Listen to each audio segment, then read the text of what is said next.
Okay မင်္ဂလာပါညီလေးကျွန်တော်ဒါက EFN PC တွေရောင်းချပေးမှာဖြစ်ပါတယ်ဒီကနေ့ကျွန်တော်ပို့ PC လည်းမရောင်းတာကြာပြီဆိုတော့ဒါကတော့မိတ်ဆွေတို့လိုချင်နေတဲ့ Super ECU ဒီကတော့ကျွန်တော်တို့ကောင်း ECU ကောင်းလဲ ECU ပါပဲเนาะဖောက်ပြီးသားပါเนาะဒါကတော့ original phone တွေ require တွေဒါကတော့ F5 phone ပါဖုန်းတွေဒါကတော့ကျွန်တော်တို့မိတ်ဆွေအဓိကလိုအပ်နေတဲ့ကျွန်တော်တို့ဒါ trouser body ဒါကတော့ပြင်မှာဝါတော့ကျွန်တော်ဒါ safe break ကိုကျွန်တော်တို့မိတ်ဆွေတို့ဒါရှားလိုအပ်နေတဲ့ကျွန်တော် EFN injector nozzle ကောင်းပေါ့နော်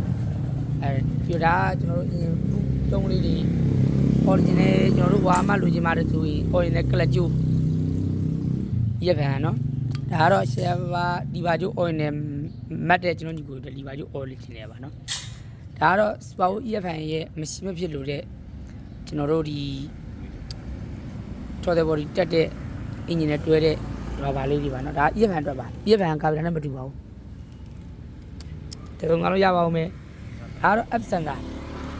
ကျွန်တော်တို့ဘာငယ် sensor ပါနော်ကျွန်တော်ညီကိုတွေလိုချင်လဲလိုချင်တယ်လိုအပ်ပါတယ်သူဒါအင်းကျွန်တော်အင်းခရင်နဲ့တွေ့တဲ့နဲ့ပါတဲ့အပိတ်ကလေးတွေပါနော်ပတ်သက်ရှိတိုင်းဝယ်လို့မရပါဘူးဒီကတိုင်ခွက်လေးပြပါအဲဆို EFN အတွက်တိုင်ခွက်လိုချင်နေတာ EB ရတော့မပါဘူးပေါ်နေတိုင်ခွက်ရမယ်ပြောတဲ့ကျွန်တော်ညီကိုတွေအတွက်နော်တခြား model စပါဖို့အတွက်ဆိုရင် model အစုံကပစ္စည်းတွေရှိပါအောင်မယ်ဒါတော့ကျွန်တော်တို့ဟိုတိုင်ခွက်အောက်မှာတက်တဲ့မီးခွက်တန်းနဲ့ထိန်းတဲ့ဟာလေးတွေပါနော်ဒီကြီးလိုတဲ့ original စီးသားမပါပါဘူးအနိုင်ပါပေါ့နော်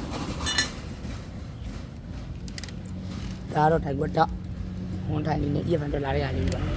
ဒါစပါဖို့ EFN အတွက်လိုချင်ပါတယ်ဆွဲကျွန်းကြီးကိုတွေအတွက်ရောင်းချပေးခြင်းဖြစ်ပါတယ်ဒီကြီးမတင်တာလဲကြားလို့EFN တက်ပစ္စည်းတွေဖြစ်ပါတယ်အားလုံးကျေးဇူးတင်ပါတယ်လိုတာရှိရင်လည်းလိုအပ်ချက်တစ်ခုတိုင်းအတွက်နောက်ပြီးတော့ original clutch ထိုင်လိုချင်ပါတယ်ဆိုတော့ကျွန်တော်ညီကိုတွေ